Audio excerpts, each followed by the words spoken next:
Hey everyone. Tonight we start in a place that doesn't look like danger at first glance, just a quiet kitchen in Savannah, Georgia, the smell of coffee brewing, and a stack of pancakes cooling on a plate. But sometimes the deepest betrayals don't come with footsteps in the dark or the slam of a door. They come in daylight, from the very people you love most. You might not survive this one without your heart tightening. Because what happened to me that morning wasn't just cruel, it was unforgettable.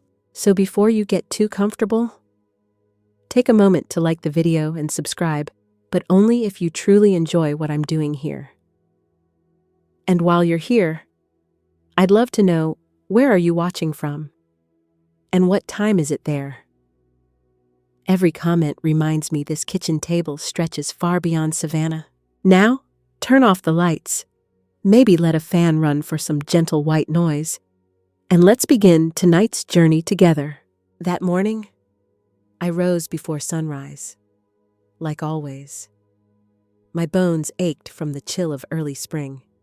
But routine is the only clock older women trust. I set the coffee pot on, poured flour into the mixing bowl, and cracked eggs for pancakes. Arthur used to say pancakes were better than prayers for starting a day, and I guess I kept that habit alive long after he was gone. The house was unusually still. Normally, by then, I'd hear Ava's quick footsteps on the stairs or Micah's sleepy whine. Instead, I heard something else, a scream from downstairs that didn't sound like anger, but wild excitement. "Mason, get up, get up. Now."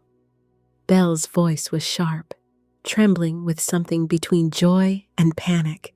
The wooden stairs creaked, and Mason's heavy steps thundered down. I stayed on the landing, wiping flour from my hands, listening.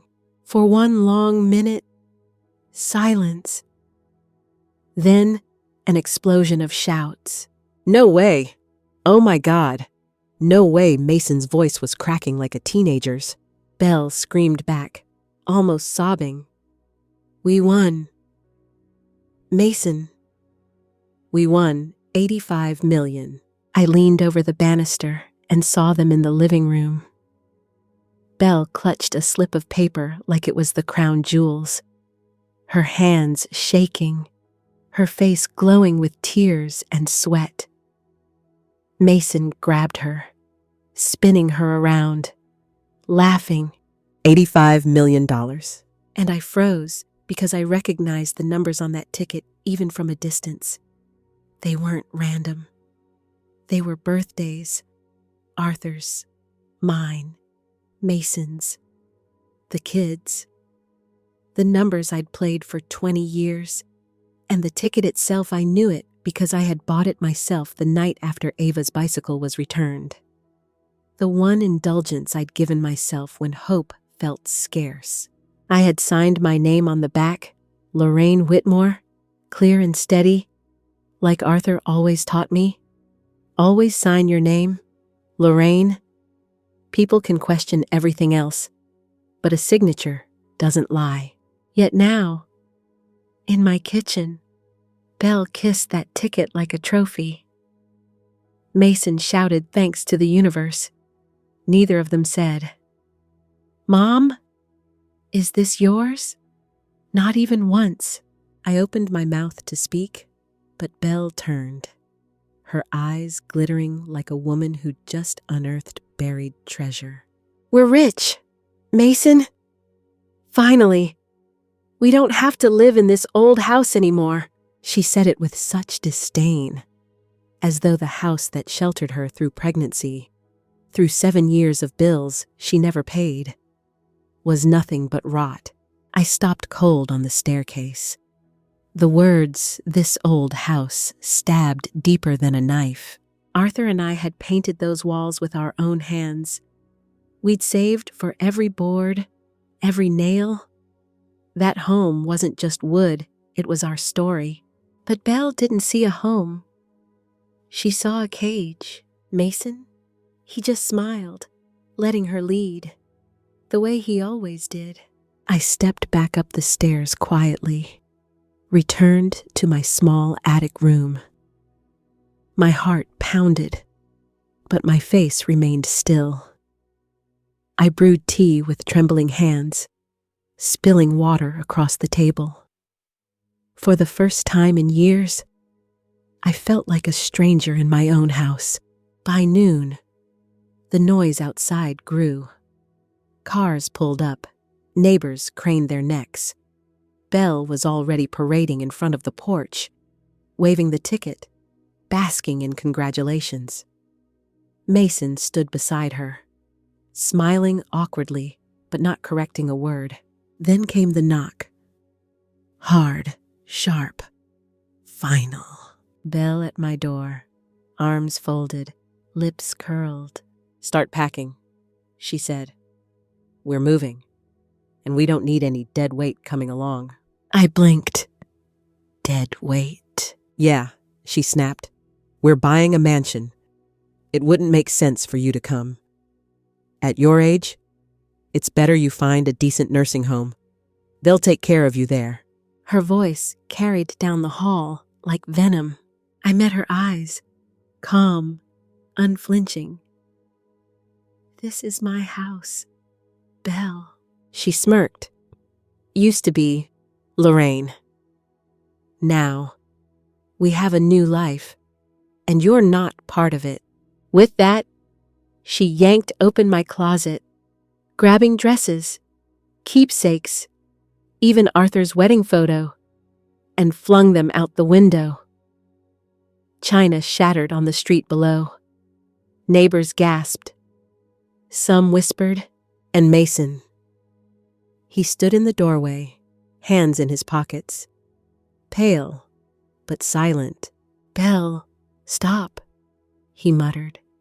Weak, useless. But she didn't stop. The words rang like a funeral bell in my ears. I bent slowly, picked up the shattered frame, wiped the dust with my sleeve. A neighbor hurried over, offering to help. I smiled faintly. "Thank you, but I can do it." I gathered what was intact, a few dresses, Arthur's ring, and the folded receipt from Benny's Corner Mart. The proof of everything. When a yellow cab rattled up, I put my suitcase in the trunk. At the gate, I turned. "Mason," I said quietly. "You're not going to say anything." He looked down. "Belle just went a little too far." "Mom." "No." "Mason," I answered. "This is the choice you both made." Then I looked at Belle, still smirking on the porch, her eyes blazing with victory. And I asked softly, "Did you read the name on the back of that ticket?" For a flicker of a second, her smile faltered, but I didn't wait for her answer. I closed the cab door, whispered to the driver, "Anywhere with the cheapest rooms nearby." As we pulled away, I saw Mason frozen on the steps, the children's red eyes at the upstairs window, and Belle pretending to take another call, shoulders stiff. They thought they'd won, but the truth was already written in ink, in memory, in my own steady hand. The cab rattled across Savannah's uneven streets, the driver humming to himself as if carrying no more than groceries in the back. I stared out the window, clutching my suitcase, watching the neighborhood shrink behind me. The porch where I once planted geraniums now looked like someone else's house. Belle stood there triumphant, Mason pale and silent, and my grandchildren pressed to the glass like little ghosts. The cab dropped me off at a rundown boarding house above a Chinese restaurant. My new room was barely wide enough for a twin bed and a wobbly table, the air thick with fryer oil, but at least the door locked from the inside. I set down my bag and took out the folded receipt. The name Lorraine Whitmore gleamed steady under the yellow bulb. Arthur's voice echoed in my ear. Always sign your name, Lorraine. People can forget everything else, but not a signature. I smiled faintly. They thought I was finished. They thought I had no cards left to play. But the game had only just begun. That night, memories pressed against me. 7 years of sacrifice replayed like film reels. Mason and Belle arriving at my door in a thunderstorm, soaked and shivering. I'd opened without hesitation, saying, "This house always has room for you." I had given them the downstairs room with the east-facing windows. I'd paid the bills, rocked babies to sleep, carried laundry baskets heavier than my bones wanted to. Slowly, I had been pushed into the attic of my own home, and when they had finally tasted luck, they spit me out like spoiled milk. But I wasn't broken. Not yet. The next morning, I brewed tea in a chipped mug and walked to the corner payphone. I dialed Penelope Banks' neighbor, friend, and a woman who never fell for Belle's syrupy charm. "Lorraine, where in heaven's name are you? Folks are saying you vanished." I chuckled softly. Not vanished. Pen. Just observing. Do me a favor, watch the house. Note what cars roll up, what deliveries arrive. I want to see how quickly they spend money that isn't theirs. Her voice softened. "What are you going to do?" "Lorraine, nothing. Yet," I said. "Sometimes the best revenge is patience. Let them build their tower high. It'll only make the fall harder." That afternoon, I opened my old leather notebook, the one I once filled with grocery lists and bills. This time, I wrote only one line, day 1, after the win. "I am still poor, but richer than they are in one way, I still have my self-respect." Old age wisdom says silence can be mistaken for weakness. But in truth, it's just a waiting room for the right moment. Did you know historians argue the Great Wall of China wasn't just for defense, it was also a symbol, a message that said, "We're watching, we're waiting." That night, I thought of myself as my own wall, not attacking, not rushing, just watching. And when the time was right, I would rise higher than they ever imagined. That boarding house room smelled of garlic and soy from the restaurant below. The kind of scent that seeps into your hair and follows you down the street.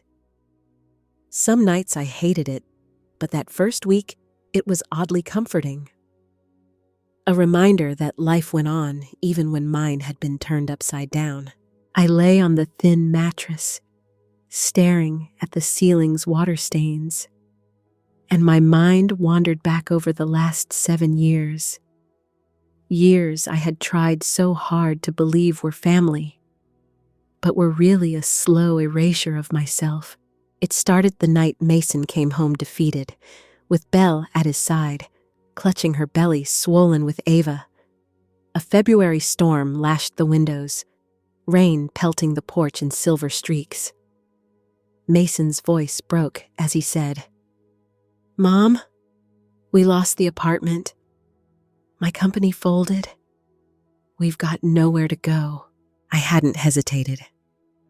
I'd opened the door wide, saying the words I thought would knit us together.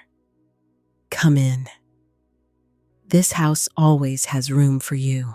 Belle had looked at me then with watery eyes, thanking me like a girl who had just found sanctuary.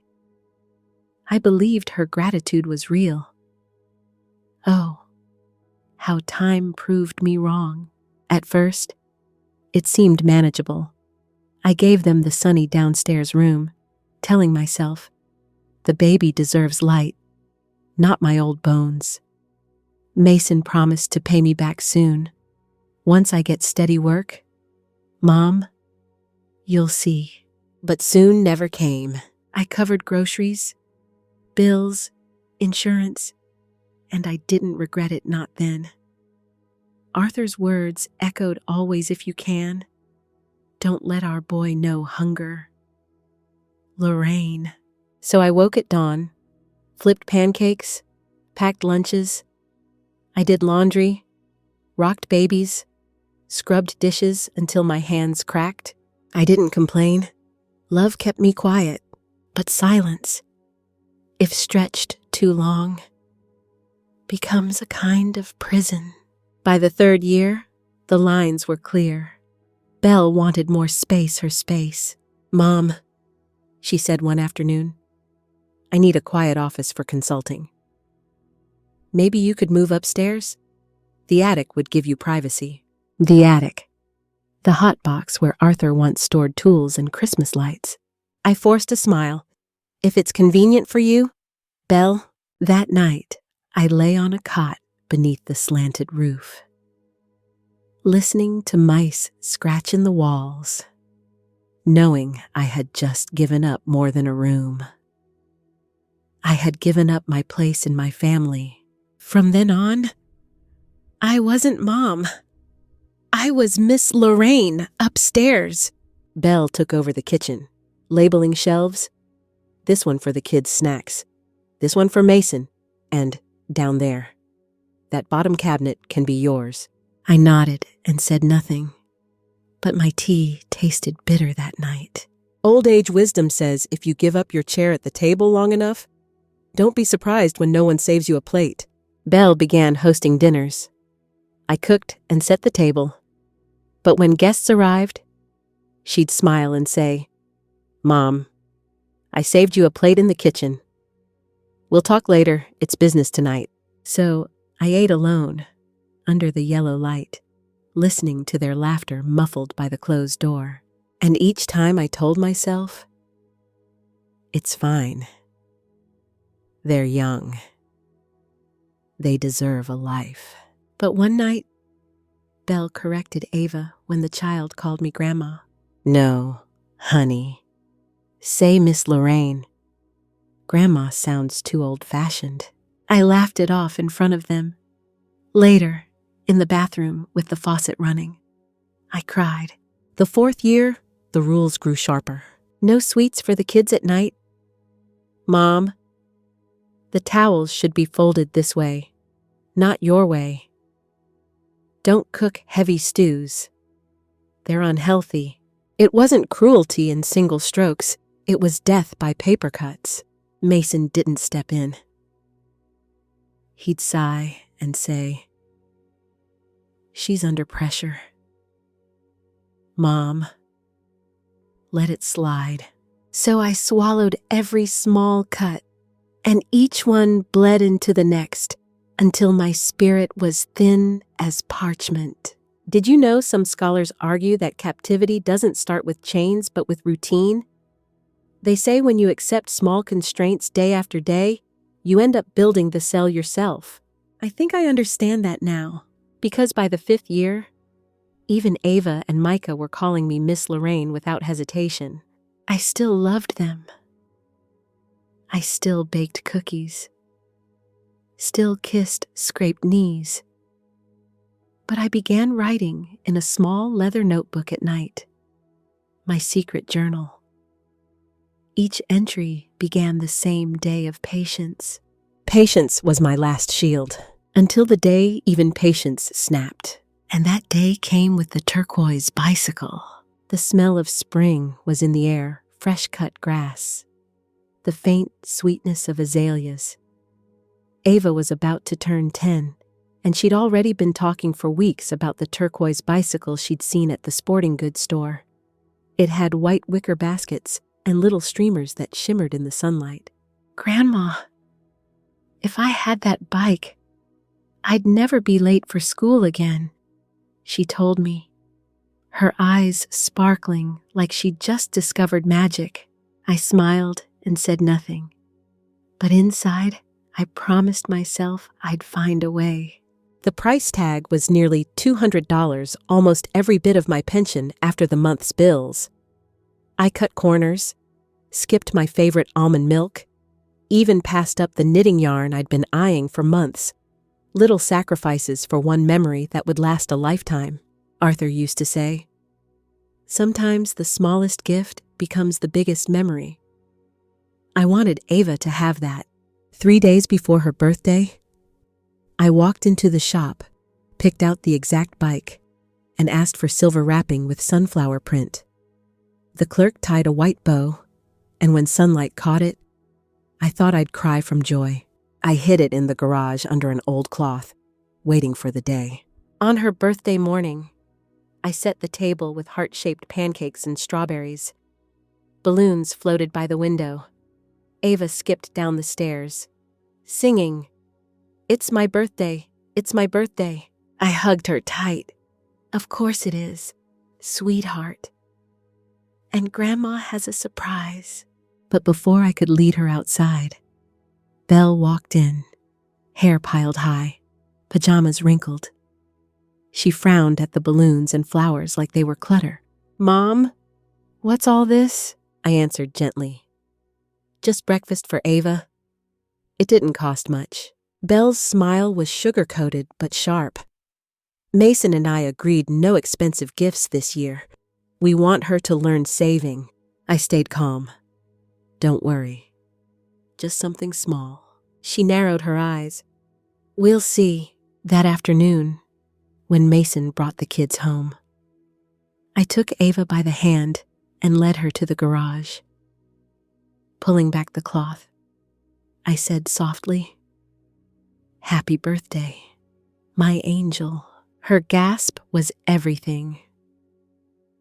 "Grandma, it's beautiful. Is it really mine?" I nodded, tears in my eyes as she hugged me.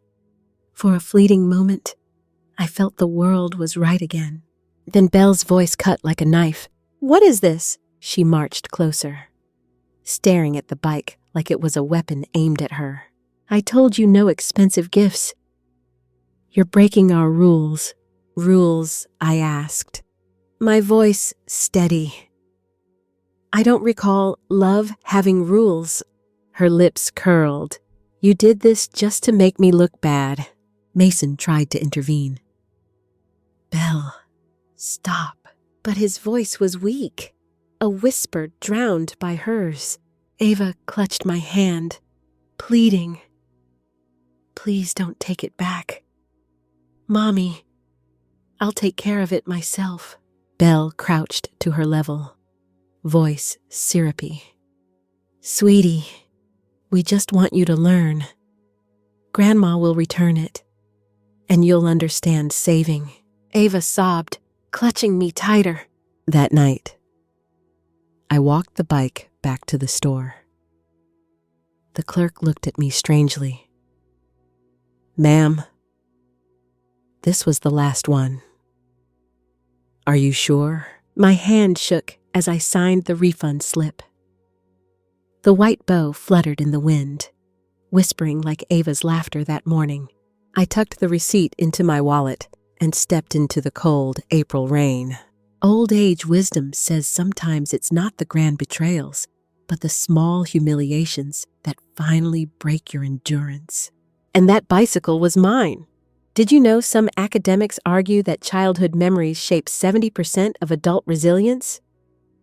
Others debate the number. But I know a turquoise bike could have been a piece of Ava's strength. But instead, it became the crack in my patience the day I realized silence had chained me long enough. That April night, after I returned the bicycle, I walked home in the drizzle, my shoes squishing with each step. I carried the refund slip like a scar ink smudged by rain and tears. Ava's face haunted me.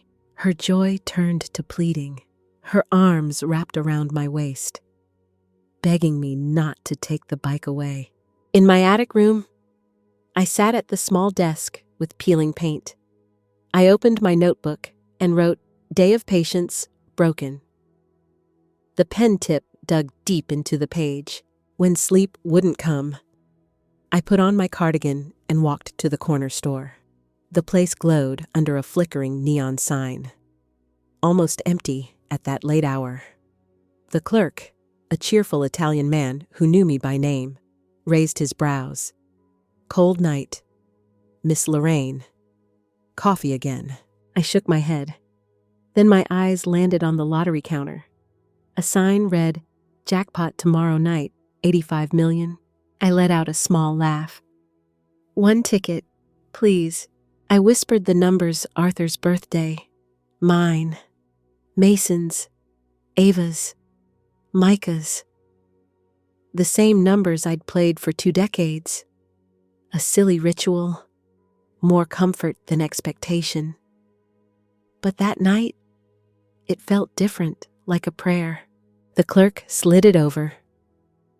I pulled out my pen and signed the back Lorraine Whitmore. Then tucked the receipt carefully into my wallet, between Arthur's old photo and my pension card. Arthur's voice filled my memory. Always sign your name, Lorraine. People can argue, but they can't erase a signature. Back home, I laid the ticket on the table, plain as a feather. Anyone could have seen it. Maybe a foolish move, maybe faith. Did you know some scholars argue that luck is just another name for preparation, meeting chance? Others dismiss it as pure randomness. But I think sometimes, just sometimes, the universe waits for the exact moment a broken heart asks for a way out. I whispered into the night, "Arthur, if you're listening, let this be my answer."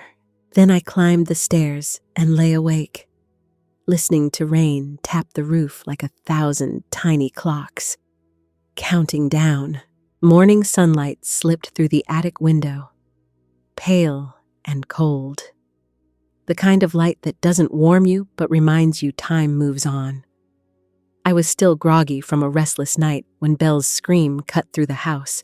"Mason, wake up now. You won't believe this." Her voice rang like sirens.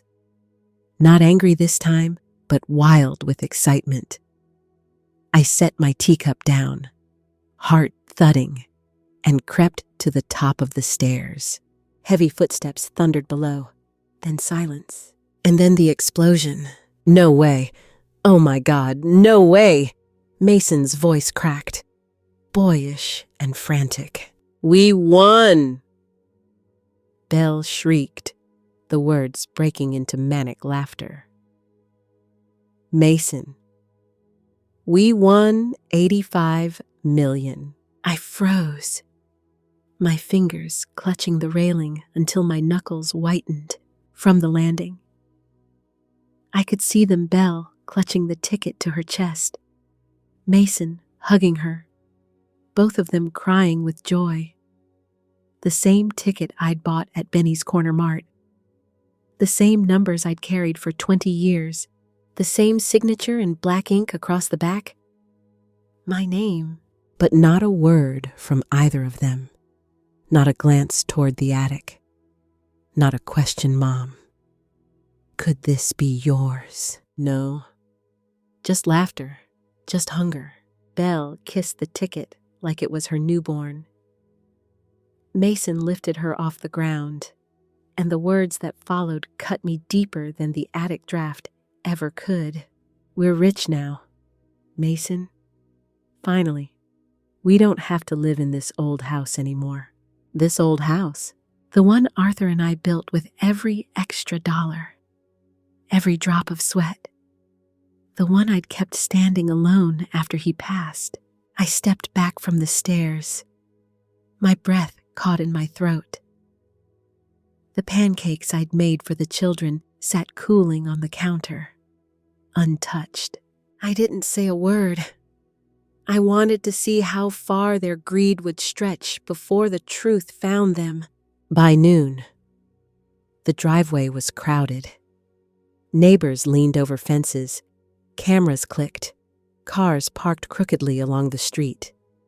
Belle was already performing, waving the ticket like a queen greeting her subjects. Mason stood at her side, smiling nervously, letting her carry the show. She basked in it, her silk blouse pressed, her voice loud and clear. The Whitmores are finally blessed, she declared. Not once did she mention me. From my attic window, I watched the circus unfold. My heart ached, but I also felt something harder forming inside me like steel cooling into shape. That evening, in my tiny rented room above the restaurant, I sat cross-legged on the bed and pulled out the receipt. The ink of my name hadn't smudged. Proof in my hands, solid as stone. They thought they'd claimed fate itself, but fate had already claimed me. Old age wisdom says the louder someone shouts their victory, the closer they are to losing it. I held on to that thought like a rope. Did you know historians argue Rome didn't fall in one day of invasion? But in years of celebrating victories too soon, some debate that idea. But I see the truth of it now. My son and his wife were already celebrating before the prize was even claimed. And I sat in silence, sipping tea from a chipped mug, knowing the real story hadn't even begun. 3 days after the screaming and champagne at my old house, the phone in my rented room rang before sunrise. I thought it was Penelope at first, but when I answered, a deep professional voice introduced himself. This is Grant Holloway, counsel for the Georgia State Lottery. Am I speaking with Lorraine Whitmore? My heart stilled. Yes, this is she. We need to verify some details regarding the winning ticket. Papers rustled on his end. The ticket signed Lorraine Whitmore was purchased at Benny's Corner Mart, April 12th at 7:43 p.m. Does that sound correct? I opened my wallet and unfolded the laminated receipt. My finger brushed the familiar print. Yes. I have the receipt and my ID. Excellent, he said. His voice lowered, more serious now. But you should know, we've already been contacted by third parties claiming to be the rightful owners. A woman named Belle Carter Whitmore. I let out a soft laugh. I'm guessing she used the hyphenated last name. That's correct, he said, a little surprised at my calmness. She claims the ticket was bought with marital funds. And pardon my bluntness, she suggests you may not be mentally fit to handle assets of this size. My grip tightened, but my voice didn't waver. They've been calling me weak for years. Mr. Holloway? One more label won't break me. What breaks a person is when the truth finally shows up. There was a pause. Then he said slowly, You're the calmest person I've ever called to announce $85 million. I smiled faintly. Because to me, the money isn't the prize. The prize is proof. After the call, I placed the receipt in a small deposit box at First Southern Bank. I made copies of everything: ticket, ID, receipts, and tucked them in different places. One in the box, one in my notebook, one on my old phone. Justice, I realized, is like planting seeds. You don't scatter all in one field. You plant them everywhere. So at least one will grow. That afternoon, Penelope called, half whispering. Lorraine, you won't believe it. They've ordered new cars already. Fancy SUV, silver trim, still with dealer stickers on. They even scheduled a furniture delivery. I chuckled. I believe it. They're spending money they don't even have in hand yet. They're telling neighbors you gifted the ticket to them? She added. I sighed. Let them. Every lie they tell is a thread tying them tighter. That night, I sat by the window of my little rented room, the smell of fryer oil clinging to my hair. I opened my notebook and wrote, Day 3 after the win. They think money erases truth, but truth has patience, and patience is mine. Old age wisdom says when someone builds a house of lies, you don't need to knock on the door. Just wait, the roof will fall in. Did you know some academics argue that truth isn't absolute, but socially constructed others say truth exists whether people believe it or not? I smiled at that thought, because whether Belle believed or not, the ink on that ticket was mine, and sooner or later, the world would see it. By the end of the first week, Belle had transformed herself into a celebrity. I watched it all on my old phone, squinting at the cracked screen in the dim light of my rented room. She had opened a fresh social media account, The Lucky Whitmores, with glossy photos staged in front of my old porch. There she was in a satin dress, holding a glass of champagne. Her lips curved into the same triumphant smile she wore when she threw my belongings into the street. Mason stood beside her, shoulders stiff, smiling thinly like a man trapped in his own picture frame. The children wore matching white outfits, posed like props, not kids. In her first video, Belle cooed into the camera. Life rewards good people. When you give, the universe gives back. The comments poured in. So lucky your mother-in-law must adore you. One even wrote, hope the old lady doesn't try to take it back. I sat in the stale room, half amused, half heartsick.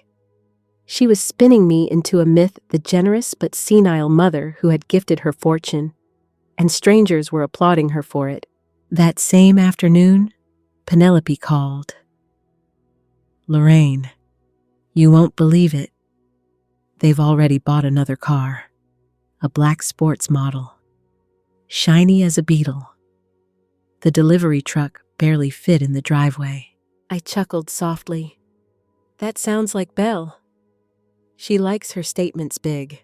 But Penelope's voice turned serious. Neighbors are whispering, Lorraine. They're saying you left willingly, that you're on vacation. Belle told them you wanted time away. Good, I replied. The more stories she tells, the more contradictions she creates. Truth doesn't need me to shout. It just needs time. Later that night, I received a call from Belle herself. Her voice dripped with sugar. Miss Lorraine, I just wanted to clear the air. We're family, after all. I stayed silent, letting her circle around. There's been a small mix-up, she continued, her tone tight beneath the sweetness. If you could just sign a little confirmation saying the ticket isn't yours, it would help the bank process things faster. I laughed gently, the sound low and steady. Belle, tell me, when did you read the name on the back of the ticket? For a moment, silence. I could hear her breathing quicken. Then she switched tactics. People online are saying you're not well. I'm just worried someone might take advantage of you. Belle, I cut in calmly. The only person who's ever taken advantage of me is the one speaking right now. I ended the call, set the phone on the wobbly table, and let the fryer oil smell drift through the cracks in the floor. Did you know in the Middle Ages, towns would place liars in stocks in the public square, not always to punish them, but to let the community watch their own shame destroy them? Some historians argue it was cruel. Others say it was justice. Watching Belle perform online, I realized she was building her own stocks, and she didn't even see the crowd gathering. I opened my notebook and wrote day 7 after the win. Lies travel faster than truth, but lies always tire out first. And then, for the first time in days, I slept soundly. The knock came at 2 in the afternoon, sharp against the thin wooden door of my rented room. I'd been waiting for it ever since Mason's trembling voice over the phone. Mom, can we talk? When I opened the door, he stood there, rumpled shirt, eyes hollow, as if he hadn't slept in days. He stepped inside, glancing at the crooked bed, the peeling walls, the small table with 2 chipped teacups I'd already set out.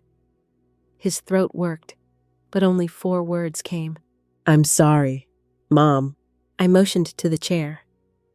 "Sit. Mason? This room isn't pretty, but at least it's mine."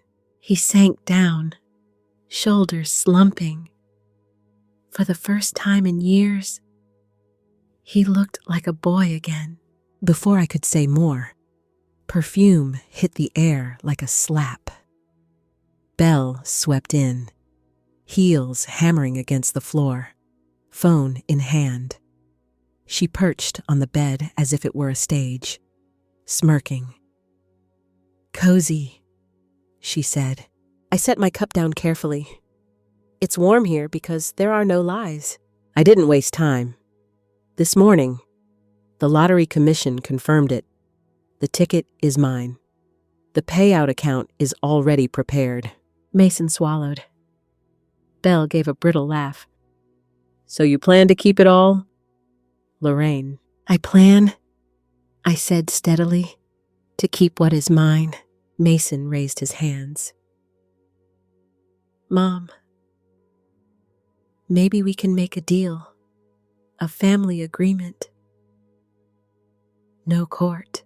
I smiled faintly, sadness threading the edges. "Mason, I've been making deals for 7 years. Deals of silence, deals of patience. And every deal left me smaller." I pulled a folded paper from my bag, the notebook pages, where I had recorded every bill, every expense, every sacrifice. I spread them across the table like cards in a game they never knew I'd been playing. Electric, groceries, school fees, repairs all paid from my pension.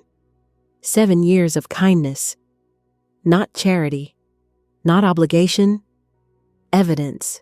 Belle rolled her eyes. "So you kept receipts to hold over our heads. How noble." Her sarcasm cracked when Mason spoke, voice shaking. "She's right. Belle, I heard you. I saw what you did. Throwing her things, calling her names. I should have stopped it."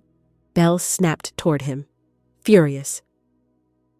"What are you doing? She's manipulating you!" But Mason kept his eyes down. "No, she's telling the truth." For the first time in years, he admitted it. My chest tightened not with victory, but with the ache of waiting so long to hear my son speak one honest sentence. I looked at Belle, then, meeting her icy stare. "You thought throwing me out ended my story. But you forgot the one thing you can't erase: a mother's endurance and a signed name." Her smile faltered. Just for a second, she shot to her feet. "You'll regret this. You'll lose everything." "No, Belle," I said softly. "You will, because you've traded respect for glitter, and glitter washes off." She stormed out, heels clattering down the hallway, the door slamming like a gavel. The room went still. Mason sat there, head bowed, tears shining in the dim light. "Mom, can you ever forgive me?" I placed a hand on his shoulder, heavy with both sorrow and strength. Forgiveness isn't forgetting, Mason. It's remembering and choosing not to take revenge. But from now on, the truth will decide how close we stay. Old age wisdom says a son may grow tall enough to look down on his mother, but never tall enough to outgrow her truth. Did you know some philosophers argue forgiveness is selfish, meant only to heal the forgiver? Others say it requires reconciliation. I think it's both, and neither. Forgiveness, to me, is saying, I remember everything, and I still choose peace. That day, in that cramped little room above the smell of fried rice. I chose peace on my terms. When the door slammed behind Belle that day, the echo rattled the thin glass panes of my little rented room. Her perfume lingered in the air like smoke after a fire, but her threats didn't shake me. Instead, the silence that followed was heavier, thicker. Mason sat with his head in his hands, shoulders sagging as though years of denial had just collapsed all at once. "I don't even know where to start," he whispered. "Start," I said, "by keeping your word. The truth you admitted in this room is worth more than anything Belle could buy with fake promises." His eyes brimmed with shame and something else resolve. Maybe, or the faint beginnings of it. I poured us both tea. One cup was still warm. Mine. His had gone cold, untouched, like the years between us. The next morning, I received a call from Attorney Grant Holloway. His tone was brisk but warm. "Miss Whitmore, your verification slot is set. 3 p.m. tomorrow at the Georgia Lottery headquarters. Bring the original ticket, receipt, and ID. We'll finalize everything." I thanked him, then sat at my crooked desk, looking out at the street below. Children played hopscotch on the cracked pavement. A woman carried groceries up steep steps. Life went on. And here I was, about to step into a courtroom of sorts, not with neighbors whispering behind fences, but with the law watching every move. That afternoon, Mason returned alone. His shirt was wrinkled, his voice hoarse. He stood at the doorway, clutching his car keys like a lifeline. "Mom," he said quietly, "I want to fix this. Not for Belle, not for me, but for Ava and Micah. I can't let them grow up thinking this kind of cruelty is normal." I nodded, motioning for him to sit again. "Then understand me clearly. Forgiveness isn't free. It comes with conditions." I laid them out one by one. Leave Belle if she refused to change, apologize publicly to the neighbors, and commit to counseling so he could be the kind of father Arthur once was. His face tightened, but he didn't argue. "Good," I said, "because I won't bankroll cowardice anymore. Only responsibility." Old age wisdom says a man grows up the moment he learns. Saying no is not weakness, but strength. Mason wasn't there yet, but I saw him inching toward it. Later that night, as I wrote in my notebook, I thought of something odd. Did you know some scholars debate whether justice is about fairness or about deterrence? Some argue it's just a system of rules. Others say it's a moral compass. For me, justice was simpler. It was finally hearing my son say aloud, "Mom, you were right." I dipped my pen again and wrote day 10 after the win. Lies can roar, but truth whispers until the whole room falls silent to listen. Tomorrow, I would walk into the lottery office with nothing but a folded ticket and my own steady name. And that, I thought, was more powerful than all the cars Belle had already bought on credit. The Georgia Lottery headquarters was a sleek glass building downtown, reflecting the afternoon sun like a mirror. As I stepped through the automatic doors, the air inside was cool, sterile, almost humming with quiet importance. Attorney Holloway walked beside me, his briefcase in hand, his calm presence like a steady anchor. "Remember," he said softly, "you don't have to perform. The ticket, your receipt, your ID, that's all the truth you need." I nodded, pressing my fingers against the small envelope in my bag. Inside it lay my future, folded and signed. The verification room smelled faintly of paper and ink. A woman in a gray suit greeted me, taking the ticket with gloved hands. She slipped it beneath a special light, checked the signature, then pulled up footage from Benny's Corner Mart. On the screen, there I was, a silver-haired woman in a brown coat, pen in hand, signing the back. No denial possible. "The ticket is valid," she said finally, her voice professional, but with a trace of respect. "Congratulations, Miss Whitmore. The payout will be processed." I exhaled slowly. Not joy, not relief, but release. The very next week, Bell filed suit. The courtroom smelled faintly of polish and nerves. Judge Meredith Shaw presided, her eyes sharp behind rimmed glasses.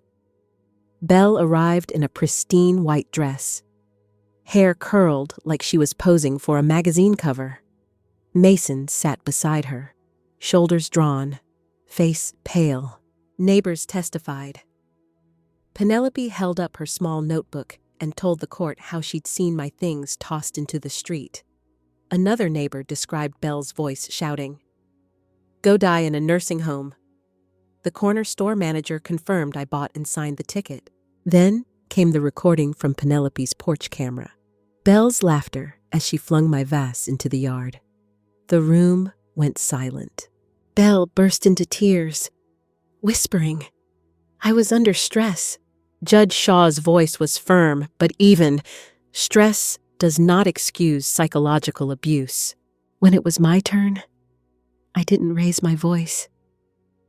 I stood, hands steady on the rail, and said, "I don't want revenge. I don't want to win or lose. I only want my grandchildren safe and the truth seen clearly." The judge's expression softened just a fraction. After 2 days of testimony, the ruling was read aloud. Custody granted to Mason, supervised visitation for Bell. The lottery suit dismissed with prejudice. Formal reprimand issued for defamation and elder humiliation. The court recognizes Miss Lorraine Whitmore as the rightful owner of the winning ticket, Judge Shaw said. Truth does not need defense. It only needs time. Bell's face went chalk white. Mason, tears slipping down his cheeks, reached for my hand. For the first time in years, his grip was strong, not out of fear, but respect. Old age wisdom says a lie may run fast, but truth always knows the road home. Did you know some philosophers argue that justice is never real, only symbolic? I disagree. Justice was real that day, standing tall in a courthouse where even Bell's crocodile tears couldn't wash away the evidence. When we stepped outside, the salt wind from Seabrook Bay whipped through my hair. I didn't smooth it down. For once, I let the wind do what it wanted. The morning I moved into the little Seabrook house, the air smelled of salt and roses.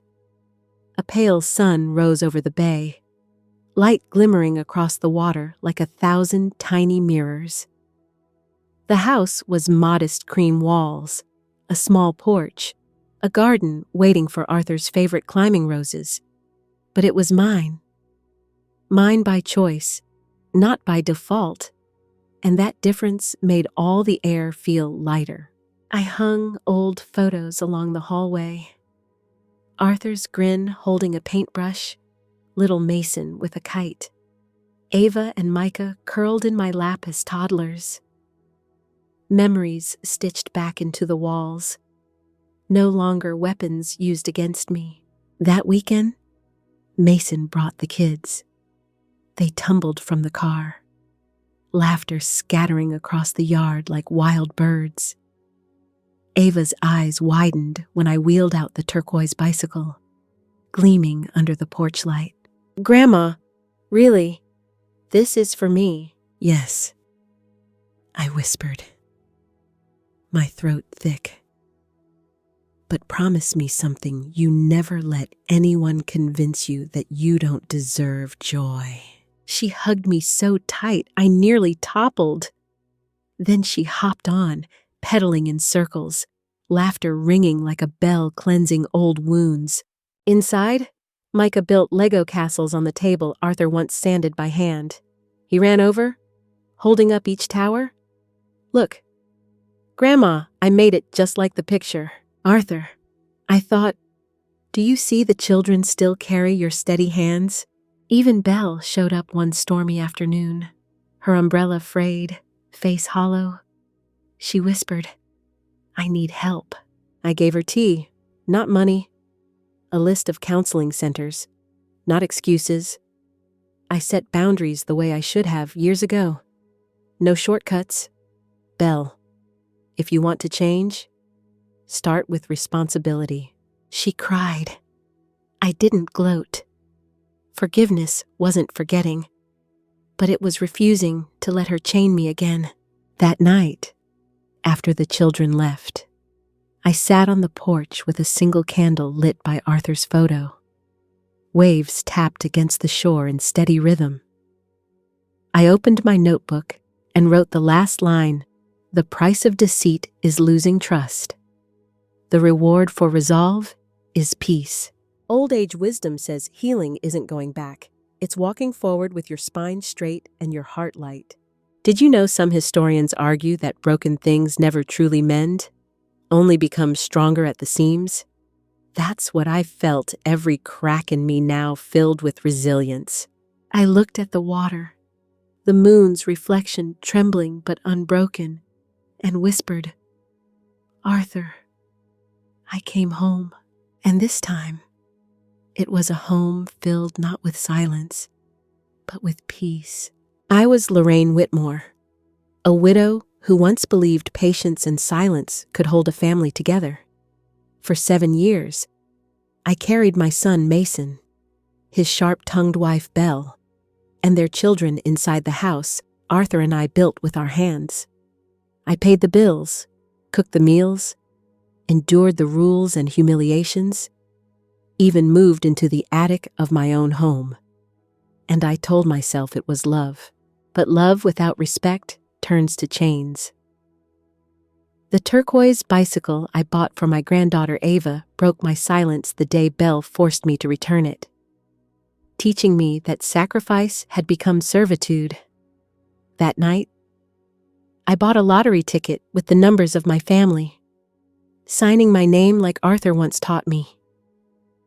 When that ticket won, Belle and Mason claimed it as theirs, throwing me out with my belongings in the yard. They thought I was finished, yet the truth cannot be erased.